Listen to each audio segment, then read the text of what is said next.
Good morning students. आज हम 11th class में आरओ भाग 1 में कुछ अध्ययन करते हैं। सबसे पहले तो मैं आपको इसके सिलेबस के विषय में बता देता हूँ।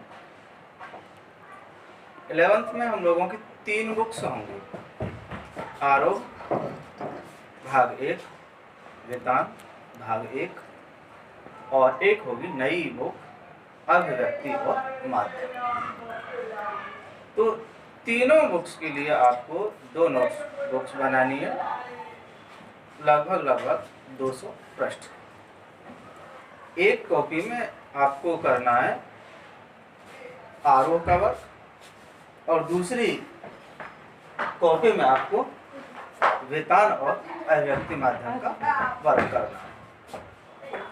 तो आज हम आरओ भाग 1 में पढ़ेंगे नमक का दारोगा, मुंशी प्रेमचंद के द्वारा लिखी हुई बहुत ही अत्युत्तम कहानी। ये कहें धन पर धर्म की, अन्याय पर न्याय की, बेईमानी पर सच्चाई की,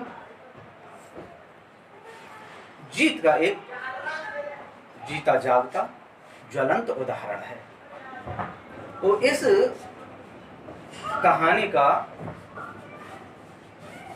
बहुत बड़ा विस्तार है, लेकिन हम इस कहानी को सुविधा की दृष्टि से कुछ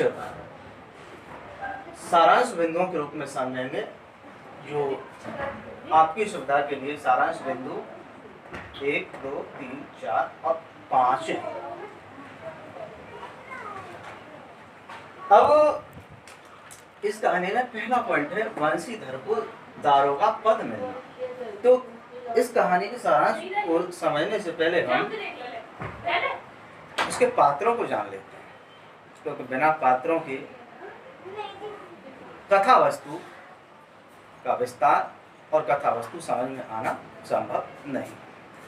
तो इस कहानी के 2 मुख्य पात्र हैं जिसमें द्वंद्व होता है, टकराहट होती है। एक है वंशीधर और दूसरे हैं अलूकीदीन। वंशीधर एक युवक है जो धर्म, सत्य, कर्तव्य पालन, ईमानदारी, सच्चाई, कर्तव्य निष्ठा के मार्ग पर अडिग है। और दूसरा है पंडित अलूकीदीन। वो वंशीधर के बिल्कुल विपरीत है, अन्यायी, अत्याचारी, भ्रष्ट आचरण वाला, रिश्वतखोर, अकर्मण्य। तीसरे पात्र हैं वंशीधर के पिता वृद्ध मुंशी। बस 3 ही मुख्य पात्र हैं और वृद्ध मुंशी इन दोनों के बीच उत्पन्न होने वाले संवादों को आगे बढ़ाते हैं। अब अंग्रेजों के जमाने में था क्या, नौकरी पाने के लिए वंशीधर घर से निकलते हैं नौकरी की तलाश में। उस समय एक परंपरा थी कि कुछ 1-2 प्रेम कहानियां सुना देने से नौकरियां जल्दी मिल जाती थी।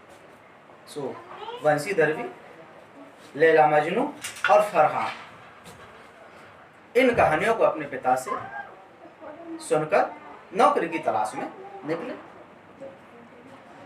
और ये उनका सौभाग्य था कि उनको नमक के दरोगा के पद पर नौकरी मिल गई।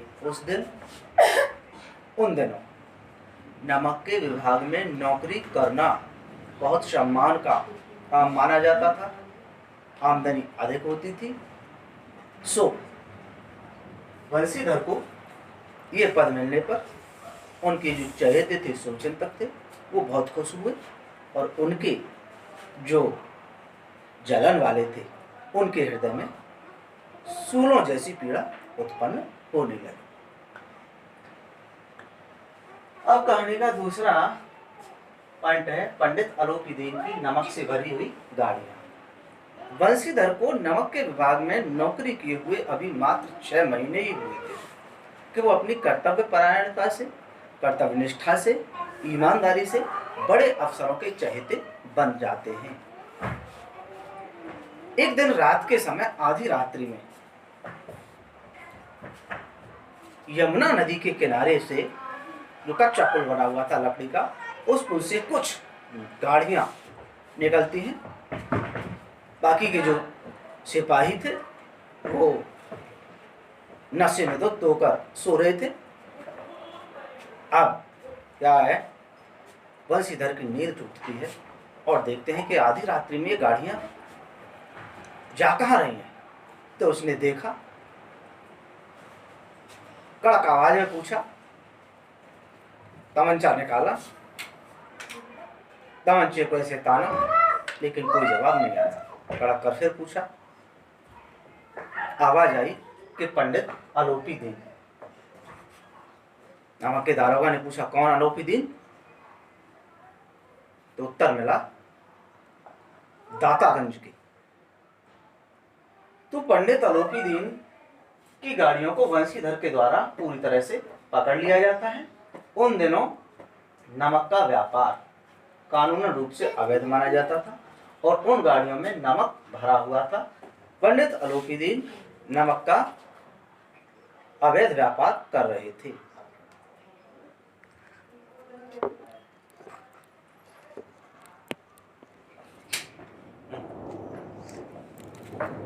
क्या है वो?